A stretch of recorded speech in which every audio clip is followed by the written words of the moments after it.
నమస్తే. టీవీవీఎల్ ఆస్ట్రోవిజన్ ఛానల్కి స్వాగతం. నా పేరు Vijayalakshmi, Vedic and KP astrologer. ఈ వీడియోలో 2026వ సంవత్సరంలో గోచార సంవత్సర ఫలితాలు, ముఖ్యంగా వృశ్చిక రాశి వారికి ఈ వీడియోలో చెప్పడం జరుగుతుంది. ఇప్పటి వరకు తులారాశి వరకు చెప్పడం జరిగింది. ఇది వృశ్చిక రాశి వారికి. ఈ వృశ్చిక రాశి అధిపతి కుజుడు, ఇంకొక స్థానం వృశ్చిక రాశికి మేషరాశి అధిపతి కూడా. ఇది కాలపురుష కుండలిలో వృశ్చిక రాశి 8వ స్థానం, అష్టమ స్థానం అనేది సూచించడం జరుగుతుంది. అయితే ఈ వృశ్చిక రాశిలో ఎక్కువగా విశాఖ 1వ పాదం, అనురాధ 4 పాదాలు, ఇక ఈ జ్యేష్ఠ నక్షత్రం 4 పాదాలు కూడా, ఈ వెరసి 9 పాదాల వారికి కూడా ఈ గోచార అంచనాలు వర్తిస్తాయి ఈ వృశ్చిక రాశిలో ఉన్న వారికి అనేది చెప్పడం జరుగుతుంది. అయితే ఈ ప్రధానంగా సంవత్సర ఫలితాలు లెక్కేసేటప్పుడు ప్రధానంగా ఎక్కువ కాలం సంచరించే గ్రహాలను తీసుకోవడం జరుగుతుంది. ఇక రాహువు, కేతువు, శని, గురువులు వీరు ప్రధానంగా సంవత్సర కాలం నుంచి, గురువు సంవత్సర కాలం, రాహుకేతువులు 18 నెలలు, అదే శని 2.5 సంవత్సరాలు, ఇలా వారి రాశి మార్పులు అనేవి జరగకుండా సంచరించడం జరుగుతుంది. అయితే ఇప్పుడు శని ఇంకా 26వ సంవత్సరంలో కూడా మీనరాశిలోనే సంచరించడం జరుగుతుంది. అలాగే రాహువు కూడా డిసెంబర్ 5 వరకు కూడా అక్కడ కుంభరాశిలో సంచరించి డిసెంబర్ 5 తర్వాత మకర రాశిలోకి ప్రవేశించడం జరుగుతుంది.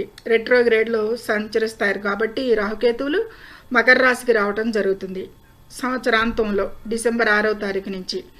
ఇక కేతువు సింహరాశిలో డిసెంబర్ 6 వరకు సంచరించి కేతువు కూడా కర్కాటక రాశికి వెళ్ళటం జరుగుతుంది అనేది చెప్పడం జరుగుతుంది. ఇక గురు సంచారం, ఈ సంవత్సరంలో గురువులో ఎక్కువగా మార్పులు ఉంటాయి. ఈ 3 గ్రహాలలోనూ స్థాన మార్పులు లేవు అనేది చెప్పటం జరుగుతుంది. అయితే గురువు ప్రధానంగా 3 స్థానాలు మారుతాడు. ప్రథమంగా జనవరి నుంచి జూన్ 2 వరకు కూడా మిథున రాశిలో సంచారం చేస్తాడు. ఈ వృశ్చిక రాశి వారికి మిథున రాశి అష్టమ స్థానం అవుతుంది. కానీ అష్టమ స్థానంలో సంచరించేటప్పుడు తన ద్వితీయ స్థానాన్ని కూడా చూడటం జరుగుతుంది. అష్టమ స్థానం దుస్థానమే అయినా కానీ కొన్ని విషయాలకి ప్రతికూలతలే ఉన్నా గురు దృష్టి ద్వితీయ స్థానం మీద కూడా అష్టమాధిపతిగా ఉంటుంది అనేది, అష్టమాధిపత్యం తీసుకున్న దృష్టి అనేది ద్వితీయ మీద కూడా ఉంటుంది అనేది చెప్పటం. అయితే జూన్ 2 నుంచి కర్కాటక రాశిలో 31 అక్టోబర్ వరకు కూడా సంచరించటం, నవమ భావంలో అదృష్ట భావం, భాగ్యస్థానం బాగానే ఉంటుంది అనేది చెప్పచ్చు. తదుపరి నవంబర్, డిసెంబర్ మాసాల్లో కూడా సింహరాశిలో ప్రవేశించి సంచరించడం జరుగుతుంది. అది దశమ భావం అవుతుంది వృశ్చిక రాశి వారికి అనేది చెప్పటం. దశమ భావంలో కూడా వీరికి మంచి అనుకూలతలే రావచ్చు అనేది అంచనా. అయితే వివరాల్లోకి వెళ్ళే ముందు ఛానల్ని సబ్స్క్రైబ్ చేయగలరు, షేర్ చేయగలరు, లైక్ చేయగలరు. ధన్యవాదములు. అయితే 2026 వృశ్చిక రాశి వారికి గురువు భాగస్థానంలోకి వచ్చినప్పుడు అదృష్టాలు ఉంటాయి అనేది చెప్పచ్చు. ఆర్థిక పెరుగుదల ఉంటుంది, మెరుగుదల ఉంటుంది అనేది చెప్పచ్చు. కుటుంబంలో శుభాలు ఎక్కువగా తెస్తాడు. నవమ స్థానంలో శుభకార్యాల స్థానం కూడా కాబట్టి శని సంచారం స్థిరత్వంగా ఉంటుంది. అయితే పురోగతికి ఎక్కువగా లాంగ్ స్టాండింగ్గా పురోగతికి, స్థిరత్వానికి తోడ్పడుతుంది శని సంచారం. వీరికి వృశ్చిక రాశి వారికి పంచమంలో శని సంచారం, 3, 4 అధిపతి. ఇక కుటుంబంలో బాగుంటుంది అనేది, శుభకార్యాలు జరిగే శుభాలు తీసుకొస్తాడు అని చెప్పుకున్నాం. ఇక రాహుకేతువులు కదలికలు అయితే కనుక కొన్ని ప్రతికూల ప్రభావాలు ఉన్నా కానీ జూన్ తర్వాత గురుబలంతో వాటిని అధిగమిస్తారు అనేది చెప్పచ్చు. జూన్ తర్వాత ఈ విధంగా కొన్ని ప్రతికూల ప్రభావాలు గురు ప్రభావం వల్ల తగ్గుతాయి ఈ వృశ్చిక రాశి వారికి. సాధారణంగా ఉంటాయి ఫలితాలు, వాటి ప్రతికూల ఫలితాలు అనేది. ముఖ్యంగా ఉద్యోగంలో ఒత్తిడి, విద్యార్థులకి శ్రద్ధ ఎక్కువగా కష్టపడి చదవాల్సింది, ధ్యాస ఎక్కువగా పెట్టాల్సిన అవసరం. వీటన్నిటికీ కూడా పరిహారంగా జూన్ వరకు జాగ్రత్తగా ఉండాలి అనేది సూచించడం. ఈ వృశ్చిక రాశి విద్యార్థులకి కానీ ఉద్యోగస్తులకి కానీ ఈ విషయాల్లో తగు జాగ్రత్తలు తీసుకోవాల్సి ఉంటుంది ప్రైమరీగా. ఆ తర్వాత అనుకూల ఫలితాలు వస్తాయి. దశమంలోకి వచ్చినప్పుడు లాభస్థానంలోకి వచ్చినప్పుడు కూడా మంచి అనుకూల ఫలితాలు ఉంటాయి. అయితే ఈ అనుకూల ఫలితాలని స్వీకరించడం, మంచి స్నేహితులతో ఉండటం ఎక్కువగా ముఖ్యం అనేది సూచిస్తుంది. వీరు అంటే ఇతరత్ర ధ్యాస పోకుండా మంచి స్నేహితులతో కాలం గడపటం అనేది చెప్పడం జరుగుతుంది. అయితే ఇవన్నీ కూడా వారి జన్మ జాతకం నుండి పూర్తి పరిశీలన చేయాల్సి, ఇంకా నిశ్చితంగా చెప్పాల్సి ఉంటుంది. ఇవన్నీ గోచార అంచనాలు మాత్రమే. ఇక వివరాల్లోకి వెళ్దాము. ఏ ఏ గ్రహాలు ఎలాంటి ప్రధానంగా ఓవరాల్గా చెప్పుకున్నాము అవి. ఇక గురుగ్రహం చూద్దాం. జనవరి 1 నుండి కూడా గురువు మిథున రాశిలో ఉంటాడు. తర్వాత కర్కాటక రాశిలో ప్రవేశించి భాగ్యస్థానంలో ఉచ్చ స్థితిలో ఉంటాడు. భాగ్యస్థానంలో కూడా ఇది చాలా శుభప్రదమైన కాలం అని చెప్పచ్చు. అది ఎప్పుడు జూన్ 2 నుంచి అక్టోబర్ 31 వరకు కూడా చాలా శుభప్రదంగా ఉంటుంది. ఈ కాలంలో కుటుంబంలో దీని మూలంగా పండుగ వాతావరణం ఏర్పడుతుంది. ఆర్థికంగా బాగా పెరుగుదల ఉంటుంది. ఇక ఆస్తి వివాదాలు ఏదన్నా ఉంటే కూడా వాటికి పరిష్కారాలు దొరుకుతాయి ఈ పీరియడ్లో, జూన్ నుంచి అక్టోబర్ వరకు కూడా అనేది. విలువైన ఆస్తి కూడా లభిస్తుంది ఈ పీరియడ్లో ఈ వృశ్చిక రాశి వారికి. ఇప్పటి వరకు దేనికోసం అయితే వారు ప్రయత్నాలు విఫలమవుతాయో ఆస్తి విషయాల్లో సంబంధించిన విషయాల్లో కూడా ఎక్కువగా పెద్ద మొత్తంలో విలువైన ఆస్తి లభించే అవకాశాలు ఈ వృశ్చిక రాశి వారికి ఉంటాయి ఈ పీరియడ్లో. ఈ సానుకూల మార్పులు, ఇక ప్రమోషన్స్కి మంచి అవకాశాలు, ఇవన్నీ కూడా ఈ వృశ్చిక రాశి వారికి ఈ పీరియడ్లో దశమ స్థానానికి వచ్చినప్పుడు కూడా జరగటం జరుగుతుంది. అంటే జూన్ నుంచి డిసెంబర్ వరకు కూడా హాఫ్ ఇయర్ చాలా బాగా ఉంటుంది అనేది చెప్పచ్చు. Half year. ఇక శని సంచారం చూసుకుందాం. శని సంచారం వలన శని ఉత్తరాభాద్రపద నక్షత్రం నుండి రేవతి నక్షత్రంలోకి మారతాడు. ఆ టైంకి మే 17 నుండి అక్టోబర్ 9 తర్వాత మళ్ళీ ఉత్తరాభాద్రపదకి వస్తాడు. ఇది శని సంచారంలో నక్షత్ర మార్పులు, అక్కడ అదే రాశిలో నక్షత్రాలు మారటం వల్ల అనేది. ఆ ప్రభావం ఎలా ఉంటుంది అంటే కనుక శని వీరికి వృశ్చిక రాశి వారికి 3, 4 అధిపతి అయ్యి 5లో ఉన్నాడు.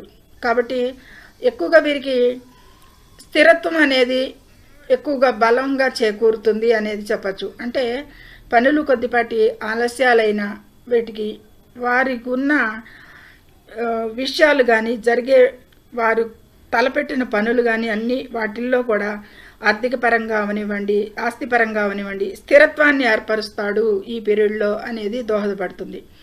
ఉద్యోగస్తులకి మాత్రం పని ఒత్తిడి ఎక్కువ పెరుగుతుందని చెప్పచ్చు. ముఖ్యంగా సాఫ్ట్వేర్ రంగాల వంటి వారికి ఎక్కువగా వారి స్కిల్స్ని పెంచుకోవాల్సిన అవసరం ఉంటుంది. డే టు డే అప్డేట్ చేసుకోవాల్సి ఉంటుంది అవసరం ఈ వృశ్చిక రాశి వారికి ఉంటుంది, సాఫ్ట్వేర్ రంగంలో ఉన్న వారికి. ఇక రాహుకేతువులు ప్రభావాలు ఎలా ఉంటాయి అంటే కనుక రాహువు వీరికి వృశ్చిక రాశి వారికి 4లో సంచారం చేస్తున్నాడు. కేతువు 10లో సంచారం చేస్తున్నాడు. కేతువు 11లో సంచారం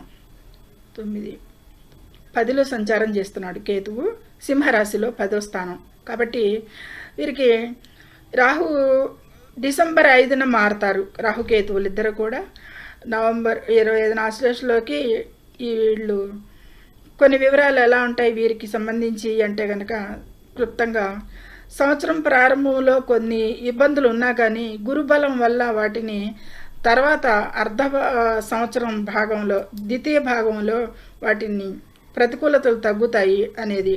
కాకపోతే ఇక్కడ ఒక చిన్న విషయం, పంచమంలో శని సంచారంకి కొద్దిపాటి జనవరి నుంచి ఓవరాల్గా కూడా చూసుకున్నా కానీ ప్రేమికులకైతే కొద్దిపాటి జాగ్రత్తలు అవసరం అనేది సూచిస్తుంది. ఈ విషయంలో ప్రేమికులు జాగ్రత్త తీసుకోవాల్సి ఉంటుంది అనేది చెప్పటం. అయితే ఇంకా ఇతరత్ర ఏ దాంట్లో మంచి అనుకూలతలు ఉంటాయి అంటే కనుక సింపుల్గా చెప్పాలి అంటే కనుక ఉద్యోగాల్లో, వ్యాపారాల్లో ప్రమోషన్లు, కొత్త కోర్సులు నేర్చుకోవడాలు, నూతన ఆదాయ మార్గాలు ఎదురవటాలు వీరికి ఇవన్నిట్లో కూడా మంచి అనుకూలతలు పొందుతారు అనేది చెప్పచ్చు. ఇక విద్యార్థులు అయితే కనుక కష్టపడి చదవాలి.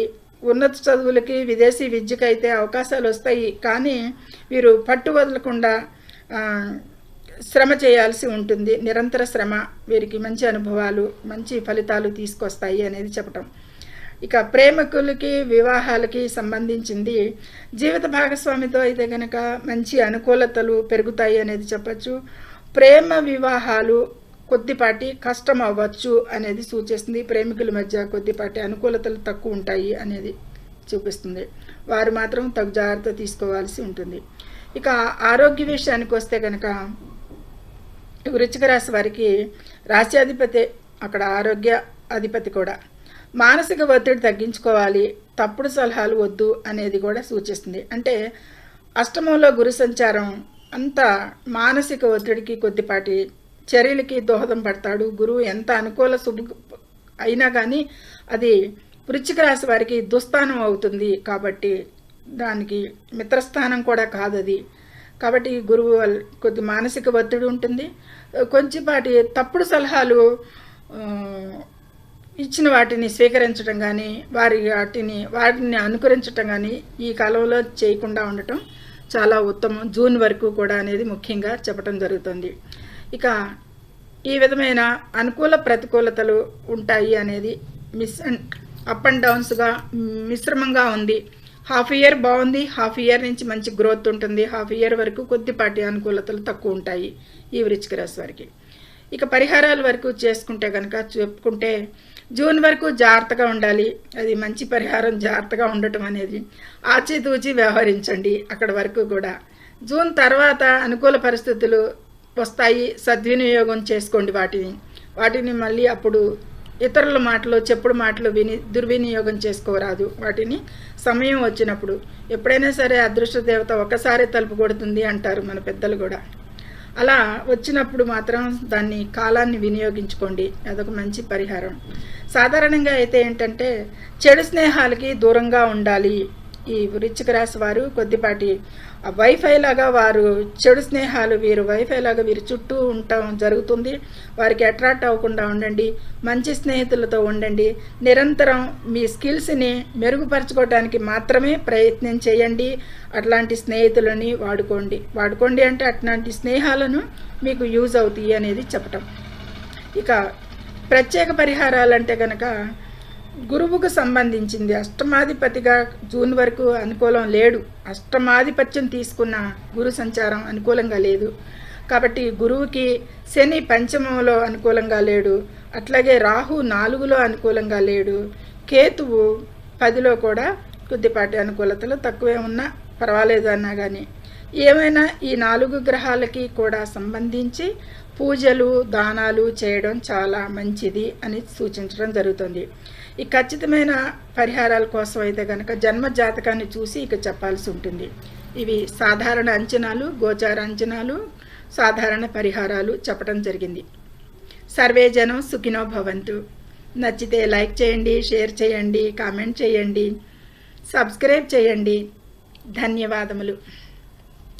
సర్వే జన సుఖినో భవంతు. శుభం.